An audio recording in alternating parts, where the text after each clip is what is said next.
ದಾಸ್ತಿಕೊಪ್ಪ ಗ್ರಾಮ ಪಂಚಾಯತ್ಗೆ ನೂತನ ಅಧ್ಯಕ್ಷರಾಗಿ ಶ್ರೀಯುತ ಬಸವರಾಜ ಮೆಣಸಿನಕಾಯಿ ಅವರು ವಿರೋಧವಾಗಿ ಆಯ್ಕೆಯಾಗಿದ್ದಾರೆ. ಅಧ್ಯಕ್ಷರು 3ನೇ ಅವಧಿಯಲ್ಲಿ ಕರ್ತವ್ಯವನ್ನು ನಿರ್ವಹಿಸ್ತಾ ಇದ್ದಾರೆ. ಅವರು ಉತ್ತಮವಾದ ಒಂದು ಜನಸೇವೆ ಮೂಲಕ ಗ್ರಾಮ ಪಂಚಾಯತಿ ವ್ಯಾಪ್ತಿಯಲ್ಲಿ ಎಲ್ಲ ಜನರ ಒಂದು ಉತ್ತಮವಾದ ಸೇವೆಯನ್ನು ನೀಡ್ತಾ ಇದ್ದಾರೆ. ಗ್ರಾಮದಲ್ಲಿ ಎಲ್ಲ ಅಭಿವೃದ್ಧಿ ಕಾರ್ಯಕ್ರಮವನ್ನು ಕೂಡ ಉತ್ತಮವಾಗಿ ಜಾರಿಗೊಳಿಸುವ ಒಂದು ಅಭಿವೃದ್ಧಿಪರ ಚಿಂತನೆಯನ್ನು ಹೊಂದಿದ್ದಾರೆ. ಆ ನಿಟ್ಟಿನಲ್ಲಿ ಈಗ ನಮ್ಮ ಜೊತೆ ಅಧ್ಯಕ್ಷರಿದ್ದಾರೆ. ಅವರಿಂದ ಕೆಲವೊಂದಿಷ್ಟು ಮಾಹಿತಿಯನ್ನು ನಾವೀಗ ಪಡೆಯೋಣ. ನಾನು ದಾಸ್ತಿಕೊಪ್ಪ ಗ್ರಾಮ ಪಂಚಾಯಿತಿಯಲ್ಲಿ ಪ್ರಪ್ರಥಮವಾಗಿ 2005ರಲ್ಲಿ ಚುನಾವಣೆಗೆ ನಿಂತಿದ್ದೆ. ಅಲ್ಲಿ ನನ್ನ ದಾಸ್ತಿಕೊಪ್ಪ ಗ್ರಾಮದ ಜನರು ನನ್ನ ಬಹುಮತದಿಂದ ಆಯ್ಕೆಯನ್ನು ಮಾಡಿದರು. ಆ ಟೈಮಲ್ಲಿ ನಾನು ಉಪಾಧ್ಯಕ್ಷನಾದೆ. ನೆಕ್ಸ್ಟ್ ಅದೇ 2005 ಫೀಲ್ಡಲ್ಲಿ. ಮುಂದೆ ನೆಕ್ಸ್ಟ್ 2010ರಲ್ಲಿ ಮತ್ತೆ ಮರು ಆಯ್ಕೆಯಾದೆ. ಅವಾಗ ನಾನು 2010, 12, 13 ವರ್ಷಗಳಿಗೂ 2.5 ವರ್ಷದ 20 ತಿಂಗಳ ಅಧ್ಯಕ್ಷರಾಗಿ ಅವಧಿಯನ್ನು ಸ್ವೀಕಾರ ಮಾಡಿಕೊಂಡೆ. ಅವಾಗೂ ಸಾಕಷ್ಟು NREG ಒಳಗೆ ಮತ್ತು ನಿಧಿ ಒಂದು 15 ಕಾಸಿನ ಮುಖಾಂತರ ನಾವು ಸಾಕಷ್ಟು ಅಭಿವೃದ್ಧಿ ಮಾಡಿದ್ದೀವಿ ದಾಸ್ತಿಕೊಪ್ಪ ಗ್ರಾಮದಲ್ಲಿ. ಯಾಕಂತಂದ್ರೆ ಮೊದಲು ಯಾವ ಟೈಪ್ ಇತ್ತು ನಮ್ಮ ದಾಸ್ತಿಕೊಪ್ಪದಲ್ಲಿ ಅಂತಂದ್ರೆ ಭಾಳ ಅಂದ್ರೆ ಹೊಲಕ್ಕೆ ಹೋಗಲಿಕ್ಕೆ ದಾರಿಗಳ ಸಮಸ್ಯೆ, ದೊಡ್ಡ ಪ್ರಮಾಣದಲ್ಲಿ ಸಮಸ್ಯೆ ಇತ್ತು. ರೈತರಿಗೆ ದೊಡ್ಡ ಅನಾನುಕೂಲತೆ ಇತ್ತು. ಅನಾನುಕೂಲತೆಯನ್ನು ನಾವು NREG ಕಾಮಗಾರಿ ಒಳಗೆ ಎಲ್ಲ ಕಡಿಮೆ ಮೊರಮ್ ಆಯಿತು. ಊರೊಳಗೆ ಹೊಲಕ್ಕೆ ಹೋಗುವಂಥ ದಾರಿಗೆ ಆಯಿತು. ಮತ್ತು ಇಲ್ಲಿ ನಮ್ಮ ಗ್ರಾಮ ಪಂಚಾಯತಿ ಮಟ್ಟದೊಳಗೆ CD ಕಟ್ಟೋದು, ಗಟ್ಟರ ರಸ್ತೆ ಮತ್ತು ಕಾಂಕ್ರೀಟ್ ರಸ್ತೆ ಎಲ್ಲನೂ ಮಾಡಿದ್ವಿ. ನೆಕ್ಸ್ಟ್ ಮತ್ತೆ 2015 ಗ್ಯಾಪ್ ಮಾಡಿದೆ. 2020ರಲ್ಲಿ ಮತ್ತೆ ಚುನಾವಣೆಗೆ ನಿಂತು ಮತ್ತೆ ನಮ್ಮ ಜನ ದಾಸ್ತಿಕೊಪ್ಪ ಗ್ರಾಮದ ಗುರು ಹಿರಿಯರು ಆಯ್ಕೆ ಮಾಡಿದರು. ಆಯ್ಕೆ ಮಾಡಿದ ನಂತರ 1ನೇ ಫೀಲ್ಡ್ನಲ್ಲಿ 2ನೇ ಫೀಲ್ಡ್ನಲ್ಲಿ ನನ್ನ ಮೊನ್ನೆ ಮತ್ತು 13ನೇ ತಾರೀಕು ಆಗಸ್ಟ್ ತಿಂಗಳಲ್ಲಿ ಮತ್ತೆ ವಾಪಸ್ ಅಧ್ಯಕ್ಷನಾದೆ. ಈಗ ನಮ್ಮಲ್ಲಿ ಏನಿದೆ ಅಂತಂದ್ರೆ ಸಮಸ್ಯೆಗಳು ಯಾವುದು ಕೆಲವೊಂದು JJMinದು ವರ್ಕು ನಮ್ಮಲ್ಲಿ ಸರಿಯಾಗಿ ಮಾಡಿಲ್ಲ. ಪೈಪ್ಲೈನ್ ವರ್ಕ್ ಕರೆಕ್ಟಾಗಿ ಕೆಲಸ ಮಾಡಲಿಲ್ಲ. ಇನ್ನೂ ಸ್ವಲ್ಪ ಸಮಸ್ಯೆ ಇದೆ. ಅದು ನಾವು ಆಲ್ರೆಡಿ 2-3 ಬಾರಿ ನಾವು ರಿಪೋರ್ಟನ್ನು ಹಾಕಿದ್ದೀವಿ, ಮಾಹಿತಿನೂ ಕೇಳಿದ್ದೀವಿ, ಸರಿಯಾಗಿ ಕಾಮಗಾರಿ ಮಾಡಿಲ್ಲ ಅಂಥೇಳಿ. ಸ್ವಲ್ಪ JJMin ಸಮಸ್ಯೆ ಇದೆ ನಮ್ಮಲ್ಲಿ ನಳದ್ದು.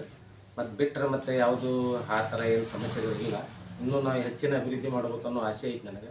ಮುಂದಾದರೂ ಇನ್ನೂ ಸಾಕಷ್ಟು ಅಭಿವೃದ್ಧಿ ಮಾಡಿಕೊಂಡು ಗ್ರಾಮದ ಗುರು ಹಿರಿಯರ ಸೇವೆ ಏನಿರುತ್ತಲ್ಲ ಅದನ್ನೆಲ್ಲ ಸಲ್ಲಿಸ್ತೇನೆ. ಜನರ ಅಭಿಪ್ರಾಯ ಯಾವ ಟೈಪ್ ಮಾಡಪ್ಪ ಅಂತ ಹೇಳ್ತಾರೆ ಆ ಟೈಪ್ ನಾನು ಕಾಮಗಾರಿ ಮಾಡ್ಕೊಂಡು ಹೋಗ್ಬೇಕಂತಲೂ ವಿಚಾರ ಮಾಡಿದ್ದೀನಿ. ಮುಂದೆ ನಮ್ಮಲ್ಲಿ ಇನ್ನೂ ಸಾಕಷ್ಟು ಅಭಿವೃದ್ಧಿ ಆಗಬೇಕಿದೆ. ಯಾಕಂದರೆ ಕೆಲವೊಂದು ಡೆವಲಪ್ಮೆಂಟ್ ಏರಿಯಾಗಳಲ್ಲಿ ಏನೂ ಆಗಿಲ್ಲ. ಅವು NKGP ಮಾಡಿರ್ತಾರೆ. ಅವ್ರು ಏನು ಡೆವಲಪ್ಮೆಂಟ್ ಮಾಡೋದೇ ಪಂಚಾಯತಿಗೆ ದಾಖಲೆ ಮಾಡ್ಕೊಂಡು ಹೋಗಿಬಿಟ್ಟಿರ್ತಾರೆ.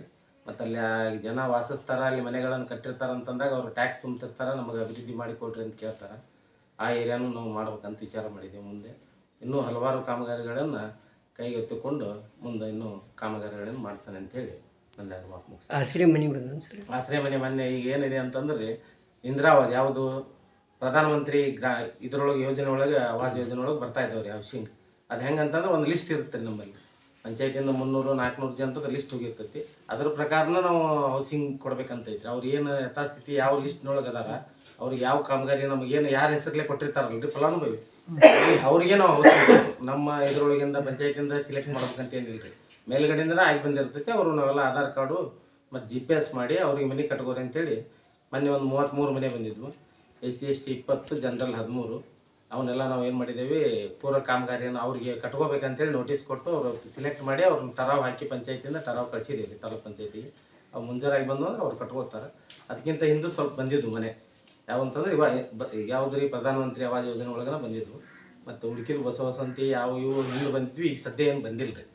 ಸುಮಾರು ದಿನದಿಂದ ಈಗ ಮೊನ್ನೆ ಬಂದಿದ್ದಾವೆ. ಒಂದು 15 ದಿನ ಆಯ್ತು ನೋಡ್ರಿ. 33 ಮನೆ ಬಂದಿದ್ವು. ಸ್ಮಶಾನಗಟ್ಟಿ ಇದೆ ರೀ ನಮ್ಮಲ್ಲಿ. ಲೈಟಿನ ಸೋಲಾರ್ ವ್ಯವಸ್ಥೆ ಐತೆ ರೀ. ಸ್ವಲ್ಪ ಕಡಿಮೆ ರಸ್ತೆ ಒಂದು ಸ್ವಲ್ಪ ಮಾಡ್ಬೇಕಾಗೈತೆ ಅಲ್ಲಿ, ಅದನ್ನು ಮಾಡ್ಕೊತೀವಿ. ಮತ್ತು ಅದು ಸ್ಮಶಾನ ಅಭಿವೃದ್ಧಿ ಇನ್ನೂ ಭಾಳ ಐತೆ ರೀ ನಮ್ದು. ಅದೊಂದು 17 ಎಕರೆನೋ ಏನೋ ಇದೆ. ಅದರಲ್ಲಿ ಆದರ್ಶ ಸ್ಕೂಲಿಗೆ 6 ಎಕರೆ ಕೊಟ್ಟಿದ್ದೀವಿ ಟರಾವ್ ಮಾಡಿ. ಒಂದು 4 ಎಕರೆ ಜನತಾ ಪ್ಲಾಟ್ ಇದೆ ಅವರಲ್ಲಿ. ಮುಂದೆ ಇನ್ನೂ ಸುಮಾರು 12 ಎಕರೆ ಐತಿ. ಅದೊಂದು ಸ್ವಲ್ಪ ಕಂಟಿ ಸ್ವಲ್ಪ ಫಲ್ಶಾಟ್ ಐತೆ, ಡೆವಲಪ್ಮೆಂಟ್ ಮಾಡ್ಬೇಕಂತೇಳಿ ಮುಂದೆ ನೆಕ್ಸ್ಟ್ ಇದ್ರೊಳಗೆ NREG ಈಗ ಅವಕಾಶ ಸಿಕ್ಕರೆ ಮಾಡಿಕೊಡ್ತೇವೆ ರೀ. ಇಂಗು ಗುಂಡಿ ನಮ್ಮಲ್ಲಿ ಮಾಡ್ಕೊಂಡಿದ್ದಾರೆ. ಸ್ವಲ್ಪ ಜನ ಕೃಷಿ ಹೊಂಡನೂ ಮಾಡ್ಕೊಂಡಿದ್ದಾರೆ, ಬದು ನಿರ್ಮಾಣ ಮಾಡ್ಕೊಂಡಿದ್ದಾರೆ. ಮತ್ತು ಹೊಳ್ಳಿ ನೀರು ಗಾಲುವೆ ಅಂತ ಬರುತ್ತೆ ರೀ, ಗಾಲುವೆನೂ ಮಾಡ್ಕೊಂಡಿದ್ದಾರೆ. NREG ಒಳಗೆ ಸುಮಾರು ರೈತರಿಗೇನು ಅನುಕೂಲ ಮಾಡಿಕೊಟ್ಟಿದ್ದೀವಿ. ಇನ್ನೂ ನೆಕ್ಸ್ಟ್ ಮುಂದಿನ ಸಲ ಎಷ್ಟು ಸಾಧ್ಯ ಐತಿ. ಮತ್ತು ದನದ ಕೊಟ್ಟಿಗೆ ಅಂತ ಬಂದಿದ್ದಾರೆ. 57,000 ರೂಪಾಯಿ ಕೊಡ್ತಾರೆ ಈಗ ಒಂದು ಫಲಾನುಭವಿ. ಆ ದನದ ಕೊಟ್ಟಿಗೆನೂ ನಾವು ಈಗ ಸುಮಾರು ಒಂದು 10 ಜನ ಮಾಡ್ಕೊಂಡಾರ. ಅವ್ರದ್ದು ಇನ್ನೂ ಮೆಟೀರಿಯಲ್ ಬಿಲ್ ಆಗಿಲ್ಲ, ಬರೀ ಲೇಬರ್ ಬಿಲ್ ಆಗೈತೆ ರೀ. ಮೆಟೀರಿಯಲ್ ಬಿಲ್ಗೂ ಮಾಡೋಕೆ ಅನುಕೂಲ ಮಾಡಿಕೊಡ್ತೀವಿ. ಮುಂದೆ ಎಷ್ಟು ಯಾವ ಕಾಮಗಾರಿ ಬರ್ತಾವಲ್ರಿ ರೈತರಿಗೂ ಒಳ್ಳೇದಿದೆ. NREG ಒಳಗೆ ಮಾಡ್ಕೊಲಿಕ್ಕೆ ಅನುಕೂಲತೆ ಭಾಳ ಇದೆ. ಮಾಡಿಕೊಡಕ್ಕೆ ಹೇಳ್ತೇವೆ. ಗಟರ್ ಎಲ್ಲ ನಮ್ಮಲ್ಲಿ ಕ್ಲೀನ್ ಇದೆ ರೀ. A to Z ಇಡೀ ಊರ ಸ್ವಚ್ಛ ಇದೆ ರೀ.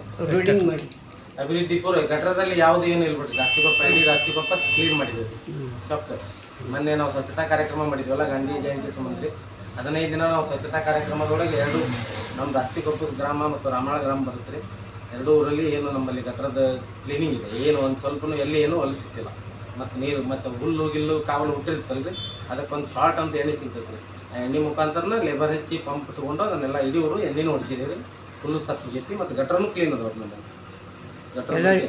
ಎಲ್ಲರಿಗೂ ಹೊಲಕ್ಕೆ ಹೋಗಕ್ಕೆ ಚಕಡಿ ದಾರಿ ಮಾಡಿಸಿರಿ ಎಲ್ಲ ರೀ. ಕಡಿ ಮೊರಮ್ ದಾರಿ, ಚಕಡಿ ದಾರಿ, ನಮ್ಗೆ ಏನು ಅನುಕೂಲತೆ ಇತ್ತಲ್ರಿ ರೈತರನ್ನು ಅನುಕೂಲ ಕೊಟ್ಟಿದ್ದಾರೆ. ಇವತ್ತು ಸರ್ವೆ ನಂಬರ್ನಾಗ ಇದು ಇರೋದಿಲ್ಲ ರೀ, ಏನು ನಕಾಶದೊಳಗೆ ದಾರಿ ಇರೋಂಗಿಲ್ಲ. ಮಾಡಪ್ಪ ನಮ್ಗೆ ಅನುಕೂಲ ಆಗೈತೆ ಅಂತೇಳಿ ಎಲ್ಲರೂ ಅನುಕೂಲ ಮಾಡಿ ಕೊಟ್ಟರೆ ಅವ್ರಿಗೆ ನಾವು ಹೇಳಿ NREG ಒಳಗೆ ಕಾಮಗಾರಿ ಮಾಡಿರಿ ಅಂತೇಳಿ ಮಾಡಿದ್ರು. ಇಷ್ಟು